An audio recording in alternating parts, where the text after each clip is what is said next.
Hello, my friends, and welcome back.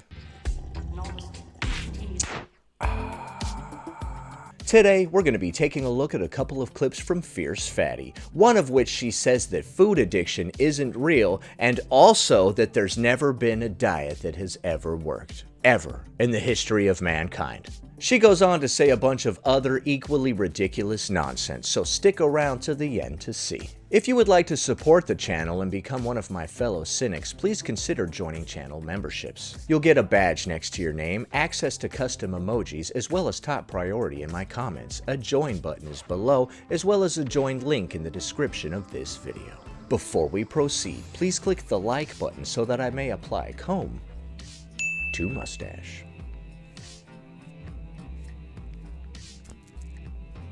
The caption reads, "What is happening when you feel addicted to food?" And if you have experienced this, if you are experiencing this obsession with food, just needing it, just wanting it, desiring it, certain types of food have this sway over you, and you say things like, "Oh, don't leave that around me, I'll eat it all up," or you can't leave any biscuits in the cupboard with me around because I'll eat them.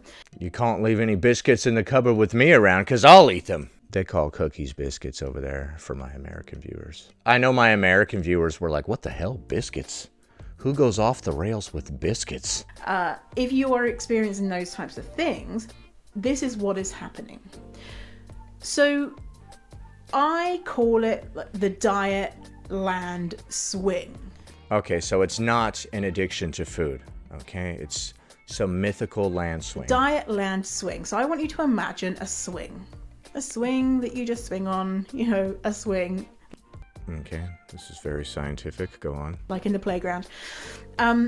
When you restrict, and restriction is denying yourself certain things. Okay. Whether it be one food group, a whole, eating less food on a whole, mentally or physically denying yourself, any type of restriction, what you're doing in that moment is you're pulling the swing back as far as possible. Okay, so if I decide not to eat a bunch of donuts or cake or an excess of amount of food, then I am restricting and I am pulling the pendulum back further and further and further, and at some point I'm going to have to let it go and go completely off the rails. And the more you restrict, the higher you're pulling that swing back. Okay, does this work with heroin or alcohol or any of these other substances too? I better not stop intaking this substance for even a couple seconds, because then I will go completely insane. This is very bizarre. Now, you cannot hold that swing up like that forever. It is physically impossible. It's not really physically impossible for me to never eat a donut ever again. You know that? Do you know that? I haven't had a donut in quite a while, and I could physically go the rest of my life without having one, and I would be okay. I don't have to metaphorically go off the rails now because of that donut that I didn't eat that one time. I can just consider it to not be something that I'm missing out on, right? If you think of food like this, like the way that you are, like it's some kind of drug and it's giving you this big fat high, then you feel like you're missing out for any moment that you're not partaking in it. Tell you why in a second. Please do. And so what happens when you let go of that swing is the natural thing to happen is it swings to the other side. Oh, since I stopped eating donuts for 5 minutes, now I have to eat double the amount of donuts. I didn't eat 2 donuts back there. Now I have to eat 4 because I didn't eat 2 donuts. So I should have just ate the 2 donuts back there. And the other side is where you will binge, where you will feel out of control around food. Okay, so yeah, your solution is to never control the way that you eat at all. You better not control the way that you eat for 5 minutes, otherwise you'll go off the rails eternally. And that other side feels very scary. It feels very, your behavior is upsetting. Okay, so you're projecting now. So you've gone to that other side and had very upsetting and scary behavior with how far you went off the rails. Okay.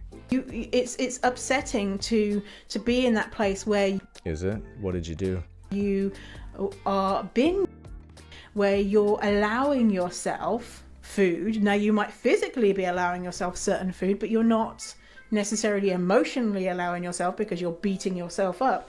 What? Okay, so now when we eat the food, we have to not feel bad about it as well. You're adding all these caveats. And so the reaction from that, and the higher the swing one way of Right. The less that you didn't eat the donuts that one day, the more you're going to eat the donuts the next day, I guess. This is obviously coming from a place of experience with you. You're talking about your personal experiences. Restriction means the higher the swing into binge.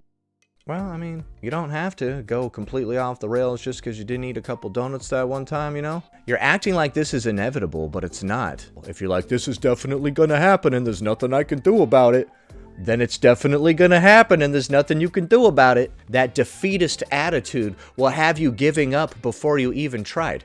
And when you're at the very peak of the binge, there's only one way to go, and that's back into restriction. Okay, what else did you do? And the restriction will this cycle of... This is like an alcoholic trying to give lessons on sobriety to people, right? Like, why are you even giving this presentation? You clearly don't know what the hell you're talking about. I don't know any Spanish. Let me give you guys some Spanish lessons. Why? And who's interested in it? Restriction will continue forever for as long as you're pulling up that swing. So we just can't control anything that we put into our mouth ever, otherwise we'll go completely off the rails. Into restriction. Now, as soon as you stop pulling it back up and putting yourself on a diet, saying, oh, I mustn't eat this thing, or I mustn't do this, or I must not eat past this time, or whatever it is that you've decided that you shouldn't do or should do. I love how the concept of restriction goes across everything, not just the type of food, but the amount of food, the timing of the food. So we're not allowed to have control of anything. We just have to put food into our mouth immediately as soon as we feel hungry. And that's not going to lead to more ravenous hunger at all, right? It's making the swing higher. But as soon as you stop doing that stuff... What swing, bro? What are you talking about? The swing loses its momentum. Now, it's not immediately it will lose its momentum, because... This is very scientific. That's not the way swings work. It will... It's not going to lose the momentum immediately because that's not how swings work, dingus. Well, I mean, this is a metaphorical swing and none of this actually exists. So I don't think your metaphorical swing is being held to actual physics. Slowly, go into bit, and then it will slow down. A little bit of restriction because you still might be mentally restricting. Mentally restricting. Okay, so I could just be going off the rails, eating whatever I want, but if I feel like, hey, maybe I shouldn't be doing this, then I am mentally restricting. Okay, so the answer is not only to just eat unabashedly whatever we feel like eating as soon as we feel like eating it, but never to feel bad about that or have any sort of thought about it whatsoever. Otherwise, we'll go off the rails harder. So we have to just fully embrace constantly intaking substances that make us feel good 24/7. Straight up hedonism. And this is going to result in health. Okay. And slowly it will rest in the middle. And the middle is food neutrality. The middle is where you would be intuitive eating. Okay, well, I wouldn't recommend intuitive eating for people that are addicted to highly processed food that made them obese. Your intuition got you there. It's not going to get you out of there. And that is what quote-unquote normal is. I say quote-unquote because, who's normal? What's normal? It's all made up. Okay. This is certainly normal. And so that is what is happening in an analogy sense when you feel like you are addicted to food. So addiction isn't real. Gotcha. Okay, I love how they speak so matter-of-factly. This is definitely what happens when you feel like you're addicted to food. I would know because I'm addicted to food. Okay. I'm not trying to be mean, but like I said before, who is this video for? Who is going to this person for health advice? I love how they just routinely release these videos like, by the way, here's how you do this, that, and the other thing. Like, who's watching this? Obviously, that was all a whole lot of cope, and none of it made any sense. If you control the way that you eat for 5 seconds, now you're going to go off the rails infinitely. So the solution is never to think about or control the way that you eat. Even if you feel a certain kind of way, but you're still going off the rails, that's bad, and that's some sort of restriction. Next, the caption reads, "But what if you're fat and unhealthy?" It's really heartbreaking for me to think about people out there just being really stressed about their health. As you've heard me say many times in many episodes, there is no reliable way to reduce your body size. There has never been one study in the history of the world to show a diet that works long term. There's several studies, actually.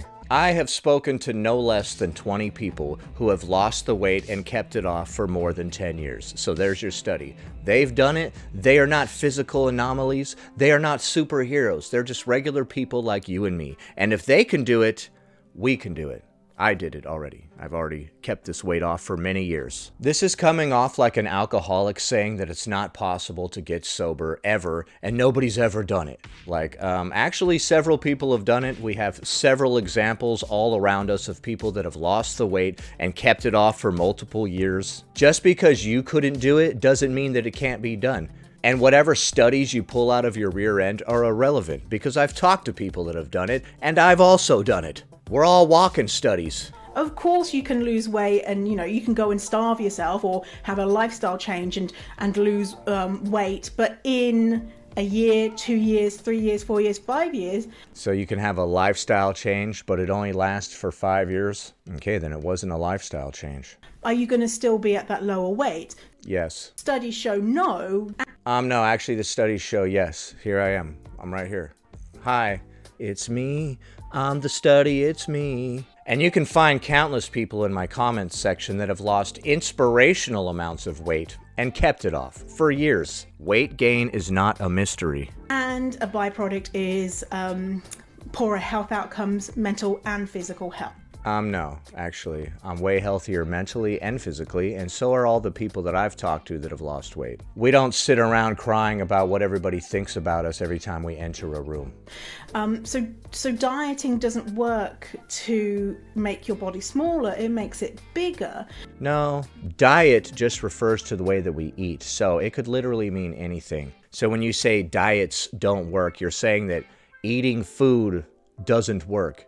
And when you say it doesn't work, I don't know what you mean, because the food did exactly what it's supposed to do. It went in your body and provided you with energy. And so if someone is saying you need to lose weight, well, that is not evidence-based. Can you imagine drowning in a lake, and as you're there underwater, you just keep referencing all these studies? According to all these studies, I should be breathing just fine right here. As you sink down further and further towards the bottom, whatever you gotta keep telling yourself, man. You see people all around you accomplishing this task, and you're so butthurt that you couldn't accomplish it, that you keep holding on to these nonsense studies. Can you imagine everybody around you losing weight and accomplishing this task? And you're like, according to these studies, guys, according to these studies, none of this is happening. None of this is happening. Like, bro, whatever you gotta tell yourself to get yourself to bed at night. Because there's no evidence to show us what we can do to lose weight reliably. And even if there was, having a smaller body will not necessarily protect you from things like genetic predispositions towards certain conditions or illnesses, like type 2 diabetes.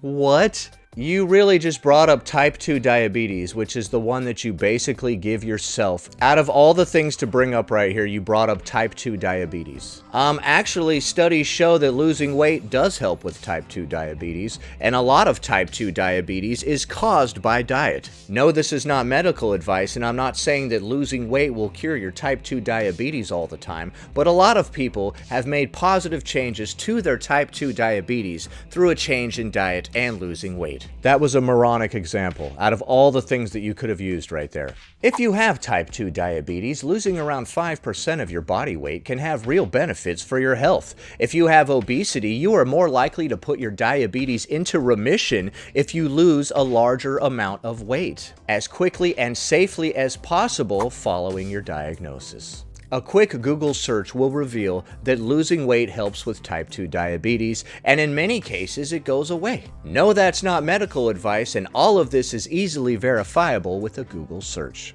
I can't believe you said type 2 diabetes out of all the things. Like type 2 diabetes, type 1 diabetes, it's so heavily genetic. Type 1 diabetes, yeah, that's the one that you're born with. Type 2, you are not born with. Based, that having a smaller body is not necessarily gonna do much. But as I have said in other episodes, sometimes people when they're trying to lose weight, they engage in certain types of behaviors which could be helpful. Those behaviors could be eating different types of food, could be moving their bodies in certain ways, but well, eating certain types of foods would be restricting by your own definition. But because they are tying a weight loss number to these behaviors, those behaviors have been shown to be not sustainable, because when inevitably the weight loss plateaus and they put a weight on, even though they're still eating in certain ways, even though they're still exercising in certain ways. When you're losing weight and you hit a plateau, it's likely because your TDE has changed. Your TDEE, total daily energy expenditure, changes depending on the amount of muscle and fat on your body. So as you lose weight, your TDE will go down. A quick Google search will reveal all of this to you.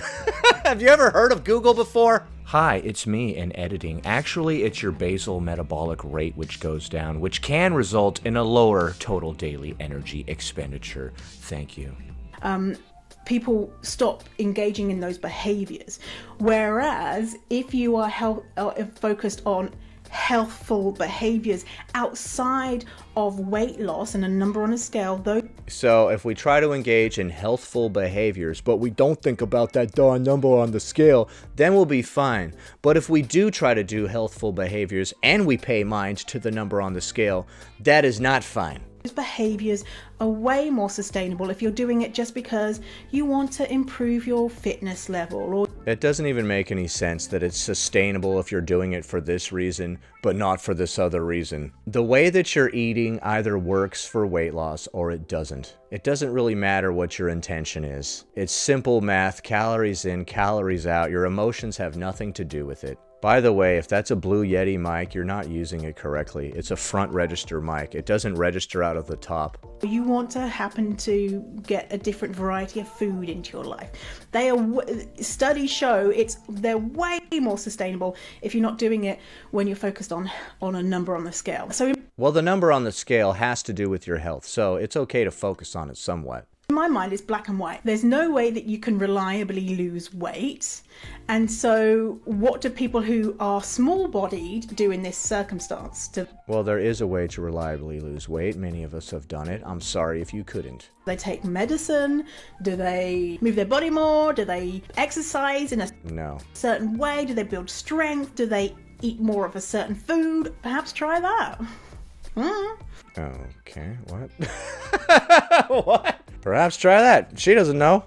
Of course, I'm not a doctor, but, I'm just looking at the science and what I would do personally myself. Okay, well, if I want your results, then I'll do your workout routine. And she wrapped it up by saying, I'm not a doctor, I'm just talking about science and what I would do personally. That's what I don't understand about these presentations. Who are they for? Alright, so Fierce Fatty said food addiction isn't real, and there's never been one study that proves that anybody can lose weight in a reliable way, ever, in the history of mankind. I've met several people, including myself, that have lost weight and kept it off for many years, but I guess we don't exist. We're all unicorns. Like I said, it's weird for somebody to give advice on doing this one thing that they have not done. That's like me going to an alcoholic who is not sober and asking them for advice on how to get sober. Hey man, you seem to be a professional on this topic. Can you help me?